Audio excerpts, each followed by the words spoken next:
We acknowledge that Tri-Cities Community Television operates on the traditional, ancestral, and unceded territory of the Coquitlam First Nation. We thank the Coquitlam who continue to live on these lands and care for them along with the waters and all that is above and below.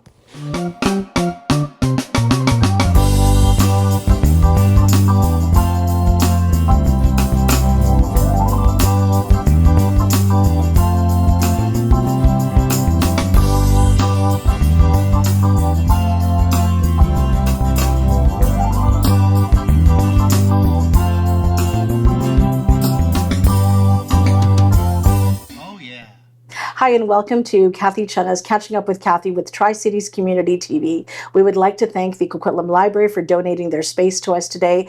And today we have the Member of Parliament, Bonita Zarrillo, who handles a very large territory of Coquitlam, Port Moody, and the villages of Belcarra and Anmore.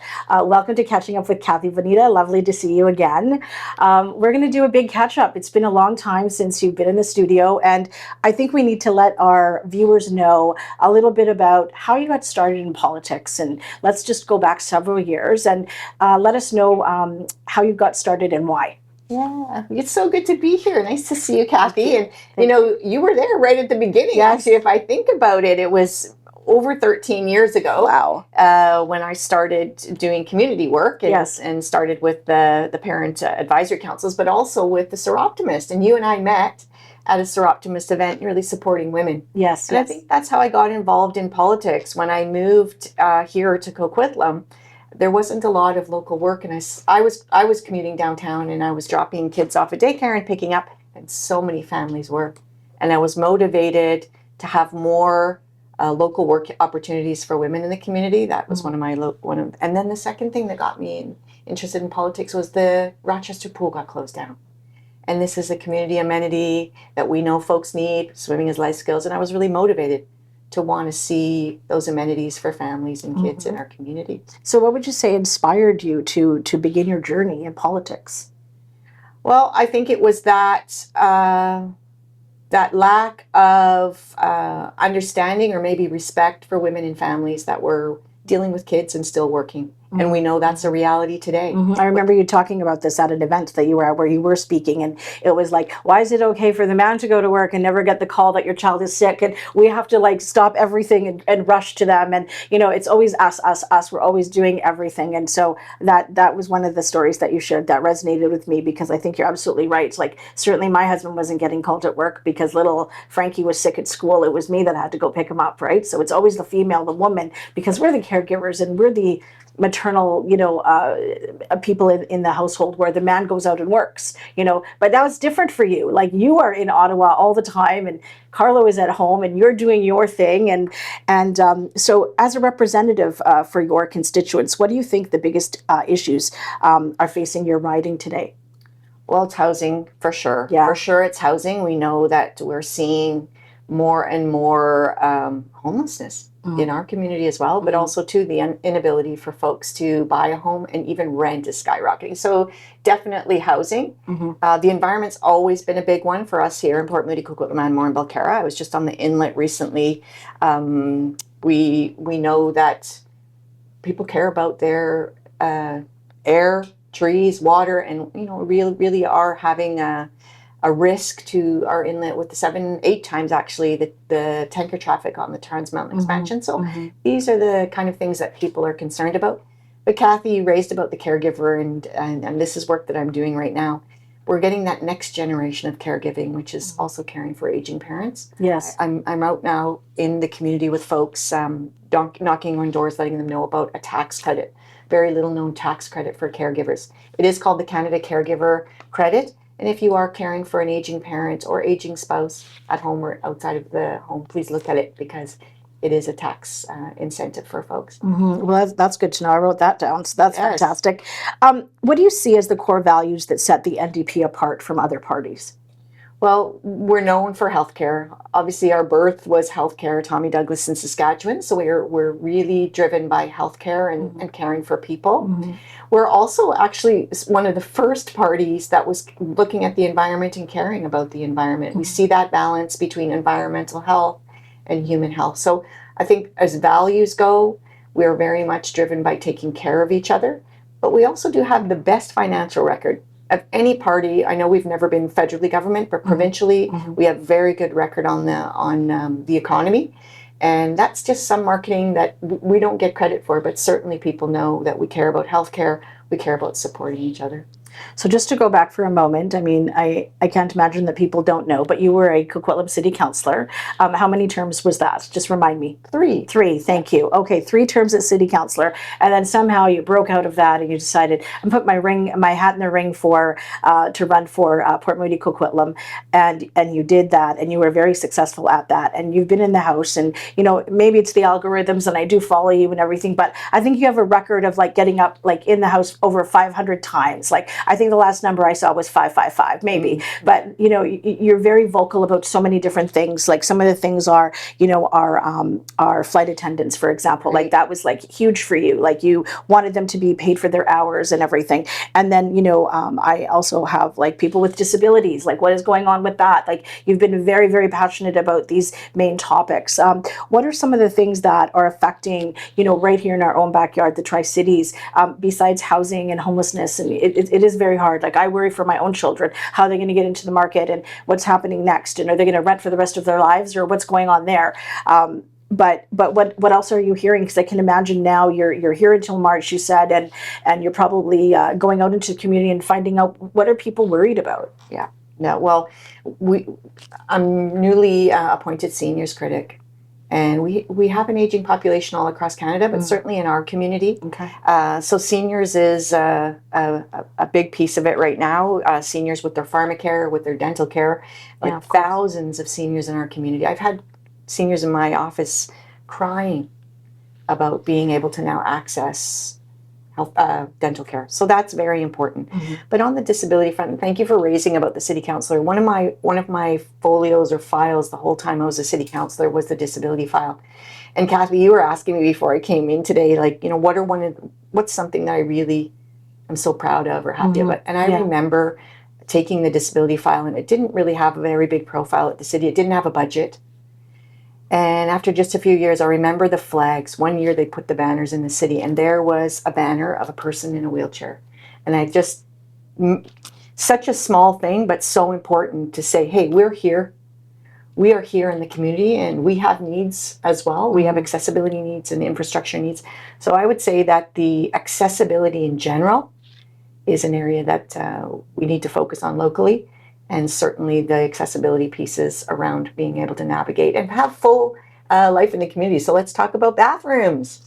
Right. It is a nonstop conversation that there should be public accessible bathrooms throughout the whole community. So those are the sort of things that matter on the daily front, right, for folks in our community.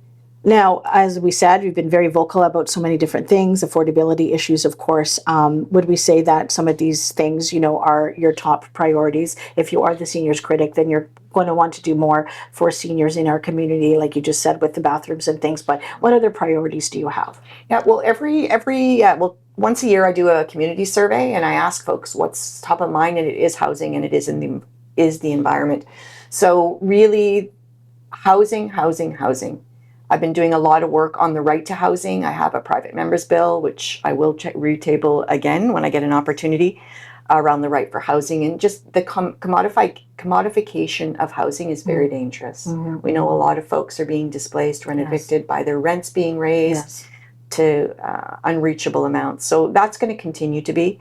And then on the environment front, I mean, we just need to be protecting our inlet here.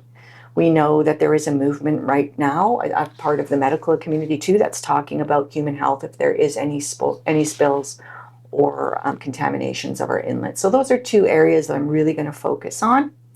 And cost of living goes into that.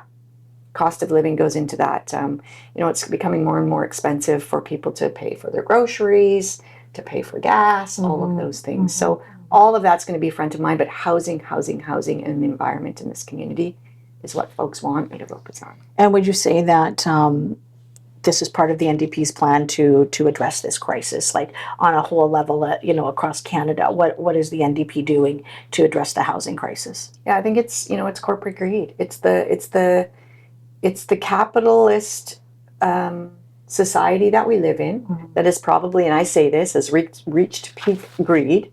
It's time for us to realize the inequalities and the disparities and the inequities that it's causing. So that's the NDP's focus, is to go after corporate greed. We know in the grocery stores they're making billions and billions of dollars. We are subsidizing. People talk to me all the time about the national debt.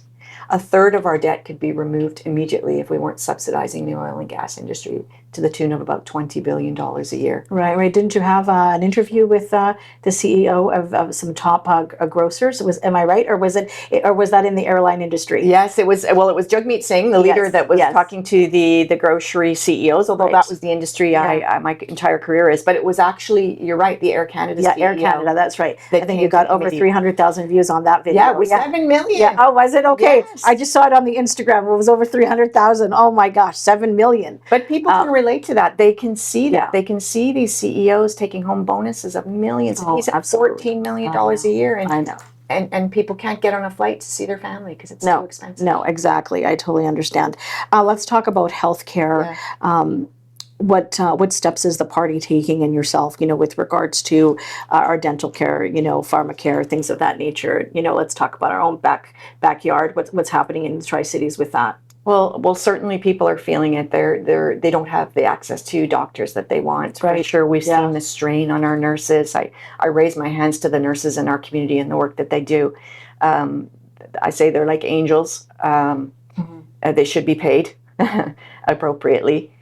We at the NDP, we've had a successful expansion to Canada's healthcare system. The first expansion to our national healthcare system in a generation was the dental care, covered for people with household incomes under 90,000, seniors and kids under 18. Right. We wanted that to roll out to all Canadians with household incomes under $90,000 this year. We'll continue to push for that, but that's huge, monumental. It's monumental. And then the next one is on the Pharmacare. We know Pharmacare has also been a dream of many Canadians to have drug coverage. I know myself, Cathy, I went through breast cancer. I didn't have to pay for my medication for the treatments. I didn't have to pay for the medication for 5 years after.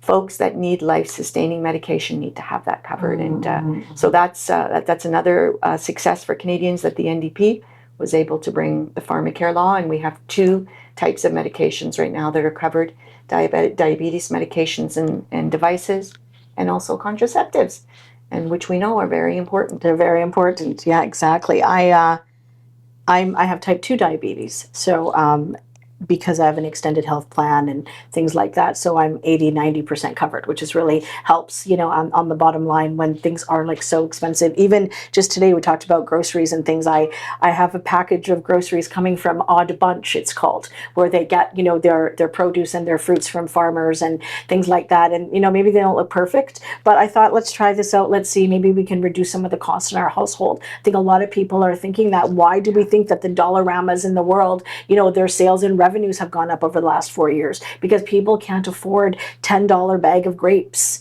They need to go and get food elsewhere and think of ways to cut back and cut costs. You're so right, Cathy. Yeah, it's so true. Even myself, like my husband's retired and I'm working, and we make a very good income together. But at the same time, I can't imagine what a senior with a pension. My mom, for example, how is she going to make do with a small amount of money that she has? And you're right, our groceries, they need to go down, definitely. Yeah. And we're talking about caps on groceries, which I did. I spent the summer out on doors just asking folks, what do you think about a cap on groceries? And people really like the idea. A number of folks said to me, well, can we do it? Yeah, we can do it. It's being done in Europe. There should be a cap on those essentials. Yeah, I agree. With regards to the NDP, what's their plan to address income inequality and support workers' rights? Do you guys have a plan for that? Well, we're a party of workers. We're a party of labor rights, and we know that we believe that a unionized job is a better paying and a safe job, and it's been proven over and over again. We just did a parliamentary study on that, that, this plays to that corporate greed again, though. I was out on the picket lines with the port workers recently, and they were being surveyed by a drone for a company, Dubai Ports, DP Ports, that has the port in Vancouver there, that are surveying from Dubai our workers here. Wow. And our workers are concerned that they're not paying the taxes that they should be paying. This was uncovered in Australia, that Dubai Ports wasn't paying their taxes appropriately. This is what's happening when it comes to corporate greed versus average workers. The workers are doing the work, the profits are going out of this country, and they're going to CEO bonuses. So we have a plan. Our plan is that we support unionized workers. We support all workers. We know that you and I talked at the beginning of this about how women are carrying the most of the caregiving. The EI system, the employment insurance system, the labor laws are back from the 60s, the 70s. They do not account for the current workforce and the current realities. So as NDPers, we will continue to fight corporate greed, and we will continue to stand up for workers, and we will continue to stand on picket lines for them. We will support them every day of the week. We'll support them, because those are the people that are caring for our families. They are moving our supply chains. Those are the people that make the economy run. Yeah, it's so true. So true. What initiatives have you worked on that have directly benefited the people in your riding? Yeah, for sure. Well, for sure, the Housing Accelerator Fund. Okay. So when the Housing Accelerator Fund was talked about, I mean, it was part of the confidence and supply agreement that the NDP was forcing onto the Liberals. So 25 million came to Coquitlam. I was very happy about that. When it first got announced, I reached out immediately to Coquitlam to let them know that it was coming and that they should be applying for it. The boardwalk in Port Moody, I was definitely, as the infrastructure critic, pushing to have some funding come federally for that. So I'm very happy to see that. That's great. And right now I'm working with the federal government and the city of Port Moody as well on some affordable housing at the closed post office at 45 Mary Street. Okay. That's an opportunity space that we could do something great for housing there. Definitely, that's not too far from where I live. I know. Yeah, it's right around my corner. So with regards to how are you engaging with your constituents? I know that your voice is being heard in Parliament. What are you taking back to the House when it comes to, you're doing a survey, you're knocking on doors? Like, what's that been like for you? Yeah, that's the favorite part of the job that I do, is getting out and seeing folks and talking to folks and even being on the doors. I was out yesterday. It was a little bit cold, but I really appreciate the folks that were answering the door yesterday. I need to hear from them. So right now, there's a lot going on in the South. There's a lot going on in the U.S. I wanted to just check in with people. Are you affected by these tariffs in your business or your home life? Yeah. How are you feeling? I want to say that in our riding, LGBTQ plus rights are very, very important to the residents of Port Moody, Coquitlam, Anmore, and Belcarra. Folks are scared about sending their family members down to the U.S., going down to the U.S. too. If your passport has a gender-neutral modification to it, people are scared. And this is the reality of what we're facing right here in Port Moody, Coquitlam. We would have never thought that going to the U.S. would be scary, but it is. It is. We're planning a trip and we wanted to go to the U.S. and I said to my husband, no, absolutely not. The dollar is not great. Sure, would I like to go to Nashville? Yes, but we're not doing it. I'm not giving a penny to the United States. That's my opinion, not anyone else's, but I just won't do it. I think they will see some hardships from what is happening. We have sadly there is a president that's quite unstable there, and putting on these tariffs to Canada and Mexico, China. I just think it's just. I don't think he knows what he's doing, but he likes to play ball, and we have to play hard back, and make sure that Canada is the priority for and making sure that all of the citizens in Canada are being fought for. So that's a whole nother story with tariffs and everything else. But you're so right, Cathy. You say unstable. I mean, we're talking about international law here. Yeah, we are. The international law is being broken, and we need to take that seriously. So you're just so right there. I am glad that it doesn't matter what side of politics that you're on, but all three leaders have said we are not going to be a 51st state, and I think that Canada does not want to be a 51st state, because if they did, they could just move they could just move down across the border and do their own things. But I am happy to hear that from all parties across the line. I did have some door knocker at my door recently and telling me that they're running for the Conservatives. I was a little disappointed because I knew the person, but he didn't know me. A few years ago, we actually ran in the election together, only in different cities, and I thought maybe my ego was a little hurt because he didn't recognize me. He apologized profusely after, and I said that, sadly, you don't have my vote, but, let's just move along, and good for you that you're doing this. I saw that several months ago. You were probably in Ottawa at the time. What's going on with your campaign? Like, what are you going to be doing that, maybe a little different? There's a lot of talk about the Conservatives, and, we had a red wave, and, is it going to be, a blue one coming? Like, what sort of is going on in terms of how you're feeling about the election that will be, coming up? Yeah. Well, I love this community, and I'm deeply embedded in this community, yes, and I spend a lot of time out. So I feel a responsibility, Cathy. I feel a responsibility to fight, and to fight hard, because I am also worried about the Conservatives. The polls. I'm concerned about the polls because people do want some relief. They want relief, and we saw what happened in the States. They thought relief could come through Donald Trump, and actually what's happening is they've taken away their Medicare. They are breaking laws. They have Elon Musk looking at your data. It's really scary. So I feel a responsibility. Even while I'm talking to you right now, I can feel it in my tummy. I feel a responsibility to get out there and protect us here in Port Moody Coquitlam. There were only 25 NDP MPs that got elected in the last election, and I say it's because of residents of Port Moody Coquitlam that 9 million Canadians now have dental care. Yeah, amazing. 1 million Canadians have access to diabetic medication and contraceptives. We have better laws around Competition Bureau because of the NDP. I feel a real commitment to work with the community here to fight the cons. And I'll say this is going to be my call to action. If anybody wants to get involved in a movement, Cathy, that we stop the cons here in Port Moody Coquitlam and Pharmacare, I'm for it, because I do not want us to be rolling back rights. Yeah. And you've probably seen me talk about it. The cons have brought forward rolling back women's rights to choose, abortion rights in the House of Commons while I've been sitting. It's scary stuff, Cathy, and it's real. We're seeing it happening in the South. Absolutely. What can local residents do to get more involved in advocating for the issues that matter to them? Yeah, I think that they can be talking to their elected officials for sure. People don't have a lot of time, right? Like, you're at work, you're caregiving. But certainly they can be talking to their elected officials, reaching out to their elected officials, and stay connected in programs like you're running here, Cathy. Right. These are so important. Yeah. With all of the disinformation that's coming, all the disinformation that we're seeing, more and more local news, local media, community events, all of that is so important to get involved with. It is. It's very important. So what are the biggest challenges you face as an NDP member of Parliament in a system that's often dominated by Liberals and Conservatives? Yeah, I think it's the marketing.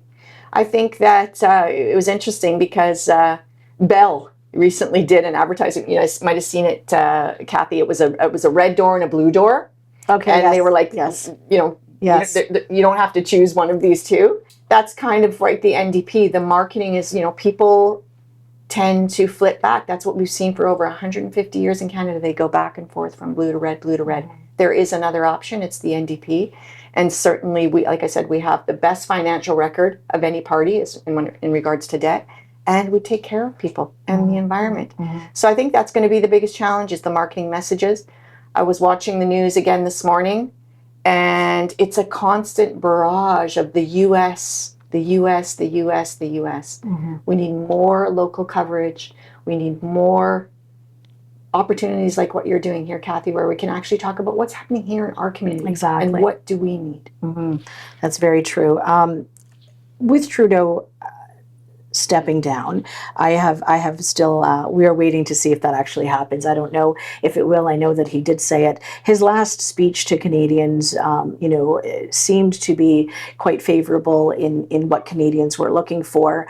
Prior to that, I'm also hearing Canadians want change. They're tired of Trudeau, and they want some change to happen. What was it like in terms of being a part of that, in this whole cabinet? Everyone in the house is all sort of unstable. Let's use that word again. He doesn't know if he's staying or going. He's going to figure it out. We're going to find a new party leader by March the 5th, I believe that they said. And Polyev is like axe the tax and doing all of that. Then we have Christie over here that's changing her mind and how she wants to be. And what is your leader? What is your leader feeling, and what are you feeling in all of this sort of mess? Yeah, because it's kind of messy. Yeah, it feels like high school. Yeah, it feels like the Liberals and Conservatives are just high school, doing their antics. But there's those at high school that were working away, right. And that's what I feel like. The NDP, we're working away. Our leader is working away. He's out in community all of the time. Mm-hmm. We are working with those ministers as much as we can to advance the dental care, advance the Pharmacare. There's my office, most of the work that's in my office is immigration, Cathy. People are trying to reunite their families, whether they're coming from Iran, they're coming from China, even coming from Palestine, Israel. Mm-hmm. Those are the things that we're working on day to day. So I think inside the House, there's a lot of theater, but for the NDP, we're head down and we're just doing the work. So I think that is one of the biggest challenges is, the airtime of the national news will show these fights or these back and forths in the House of Commons. It's not real. Work is being done, mm-hmm. And we'll continue to do that. But it's been interesting to see it. It's been disappointing to see it when the issues are so big. People mm-hmm. say they want change, they want relief. Mm-hmm. It's expensive. Mm-hmm. The life that we all thought that we would grow up, and Cathy, you and I have benefited from being a little bit older, but those in their 20s and 30s right now, yeah, they can't see a way out. Mm-hmm. So when they say they want change, they need relief, and they need people that want to take that seriously, and that's certainly the NDP. Absolutely. We're going to talk a little bit about some personal reflection, a little fun things for you to go down memory lane. What has been your most memorable moment in your political career so far? Yeah, getting the Canada Disability Benefit. Nice. It was. I just got goosebumps. Yeah, it was. It was interesting because I met with the Liberal minister before I brought the unanimous consent motion, and she said, it's not likely going to pass. And then I met with the Conservatives, and they said the same, and then both of them agreed, and I just you got chills, I got chills. I was like, this is big. Mm-hmm. Now it's not what we want it to be right now. It's not the amount that we want, but I'm still pushing it right now. Like, we need this to go out in July 1st. How many people in the Tri-Cities do you think are affected by this? Do you have some stats on that? I think that it'll be close to 10,000. 10,000 people. Okay. Yeah. It's a lot of people. And if you could pass one piece of legislation today, what would it be and why? Well, that one's passed. So my next one is the flight attendants. Okay. This is something during COVID, when I first got elected, a local flight attendant came to me and said, did you know that we are not being paid? Yeah. And I think that this is a cost of living issue. This is a gender issue, and this is a fairness and corporate greed issue. So I think that one's on the precipice. We actually have the president for the Air Canada KP component that lives in our riding. Nice. And I would love to see that legislation passed. That's a fairness legislation, a cost of living, and an equity bill that I'd love to see passed. And it's very popular in our riding. We travel a lot. Yes, you do. Yes, you do. I talk to a lot of flight attendants. I don't travel as much as you do, but I always like to ask questions. And when they were wearing masks, even though we didn't have to wear masks, one of the things I found out was that they were wearing masks to protect themselves from getting sick, because if they got sick, they couldn't come to work, and nor were they getting paid for that. So that was really telling. One of my last questions, Bonita, how do you balance the demands of political life and your personal life? Sure. Well, they're kind of intertwined. Same with you, Cathy. Yeah, It's, yeah. You know, it's, But you're in Ottawa half the time, and does Carlo come with you? Does he stay sometimes? Do you guys figure it out? You have children, grandchildren, all the things. I mean, don't you have a daughter? Is your daughter not overseas? I have one. I have one overseas Yeah. for So how do you sure. manage it all? It seems hard, but if you have good time management, I think you figure it out, right? Yeah, you do. I think it's just that idea that when I go to Ottawa, I get drained, and when I come home, I get recharged. Okay. I just love being out in our community, and when this whole buy local thing came, I thought, well, I'm just going to look and see how many local businesses did I visit in January. I was up to 30 local businesses that I visited in January alone. So it's just, I don't know, Cathy, it's a charge, it's a recharge when you get home. Mm-hmm. When you start getting down of what's happening in Ottawa, you get out on doors, this is our community, right? It is. Is there anything else you'd like to share with our viewers? I would just encourage the viewers to continue to watch local media, what you're offering here today, to really try to watch less of the U.S. news if you can. So many community groups here are looking for volunteers.